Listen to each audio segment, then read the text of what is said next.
দাঁড়াও দাঁড়াও দাঁড়াও, আজকে ভিডিওটা পুরো দেখে যেও। আমার বর্তমানে ফেভারিট হিরো কে জানো? কে জানো?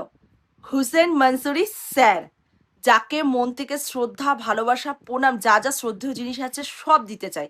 আমি সেদিন এইটাই বলতে চেয়েছিলাম আমার কন্টেন্টে, যে এরকম মানুষকে আমাদের সাপোর্ট করা দরকার। যাই হোক, অনেকে নেগেটিভ কমেন্টস করেছে, বাদ দাও। কারণ এই একটা মানুষকে আমাদের সবার বাঁচিয়ে রাখাও দরকার। এই একটা মানুষ যদি বেঁচে থাকে, হাজারটা ফ্যামিলি ভালো থাকবে, হাজারটা মানুষ সুখে থাকবে। আজকে আসামের যে অবস্থা দেখতে পেয়েছো, আমি জানি না, আমার যতগুলো ভিডিও আসে আমার চোখ থেকে জল বেরিয়ে যায়। উনি কিভাবে সাহায্য করছে রাত দিন জেগে এই মানুষটাকে। আমার মনে হয় যে সামনাসামনি যদি আমি কোনোদিন প্রণাম করতে পারতাম, হয়তো এটা আমার জীবনে বড় একটা স্বপ্ন পূরণ হবে। আর উনি আমাদের বুঝিয়ে দিয়ে গেল যে কর্মই হচ্ছে মানুষের আসল পরিচয়। এখানে কিন্তু উনি জাত ধর্ম কিচ্ছু দেখছে না, দেখেছো কিভাবে সাহায্য করছে। আমরা সবাই এনাকে সাপোর্ট করে যাব। পারলে ভিডিওটা তোমরা শেয়ার করে দিও, যাতে সবাই এনাকে সাপোর্ট করি আমরা।